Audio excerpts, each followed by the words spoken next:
पढ़ा था कि कोई इनफाइनाइट एक्सटेंशन की कोई नॉन कंडक्टिंग शीट थी तो उसके नियर बेटा इलेक्ट्रिक फील्ड कितनी थी सिग्मा अपॉन 2 एप्सिलॉन। उसके बाद पढ़ा था बेटा कोई कंडक्टिंग फाइनाइट थिकनेस की कोई प्लेट है बेटा, दो प्लेटें हैं तो उसके निकट उसके नियर इलेक्ट्रिक फील्ड कितनी होगी सिग्मा अपॉन एप्सिलॉन। पढ़ चुके नहीं पढ़ चुके? अब बेटा पढ़ेंगे two parallel non conducting positive and negative charge. अच्छा दो बेटा पैरेलल प्लेट है बेटा, इनफाइनाइट लेंथ की दो बेटा पैरेलल प्लेट है बेटा, जिनमें बेटा एक में पॉजिटिव चार्ज है और एक में नेगेटिव चार्ज। तो एक पॉजिटिव से चार्ज है और एक नेगेटिव से चार्ज है। एक बेटा पॉजिटिव से चार्ज है और दूसरी किससे चार्ज है बेटा नेगेटिव चार्ज। अच्छा हमने क्या किया बेटा इसका इलेक्ट्रिक फील्ड निकालने के लिए हमने एक पॉइंट P ले लिया। तो दोनों प्लेटों के कैसे बेटा बिटवीन में, कैसे बेटा बिटवीन में है तो एक पॉइंट P है तो दोनों प्लेटों के बिटवीन में P पॉइंट। तो सबसे पहले इस पर इलेक्ट्रिक फील्ड जानते हैं कितनी इलेक्ट्रिक फील्ड होगी। अच्छा बेटा इस जो पहली सीट है बेटा प्लेन सीट है, इसके कारण P पर इलेक्ट्रिक फील्ड कितनी बनेगी बेटा E1 बराबर sigma upon epsilon not. Question number 1। अच्छा जो बेटा दूसरी सीट है जो नेगेटिव चार्ज है। अच्छा पहली जो सीट है बेटा इसकी जो इलेक्ट्रिक फील्ड होगी वो away from the electric field होगी। कहां होगी बेटा away from the electric field होगी।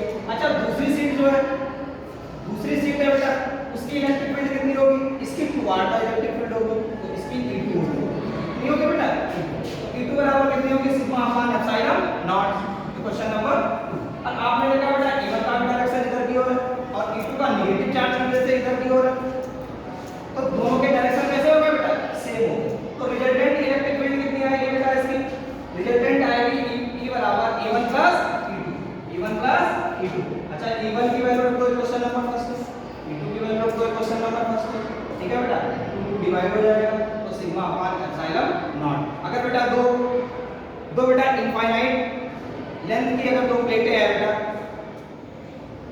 तो बेटा उसके बिटवीन में जो इलेक्ट्रिक फील्ड निकलेगी वो कितने निकलेगी बेटा E वेक्टर बराबर सिग्मा अपॉन एप्सिलॉन नॉट। अच्छा एक पॉइंट हमने और ले रखा है बेटा, इस दोनों के पॉइंट बाहर एक पॉइंट हमने Q ले रखा है। कहां ले रखा है बेटा आउटसाइड, माना एक पॉइंट आउटसाइड Q है वहां पे हमें इलेक्ट्रिक फील्ड चेक करनी है।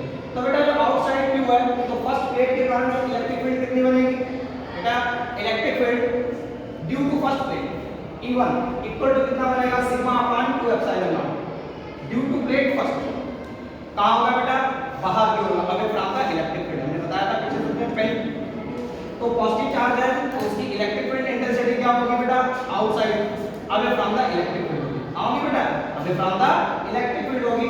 अब दूसरी बेटा प्लेट है नेगेटिव चार्ज, ऐसे बेटा नेगेटिव चार्ज इसकी जो इलेक्ट्रिक फील्ड होगी Q पर बनेगी वो कहां बनेगी बेटा टुवर्ड द इलेक्ट्रिक फील्ड, यानी उसकी जो इंटेंसिटी होगी वो इलेक्ट्रिक फील्ड के डायरेक्शन में होगी। तो यहाँ पे E2 बराबर कितना होगा सिग्मा अपॉन माइनस के सिग्मा अपॉन 2 एप्सिलॉन नॉट।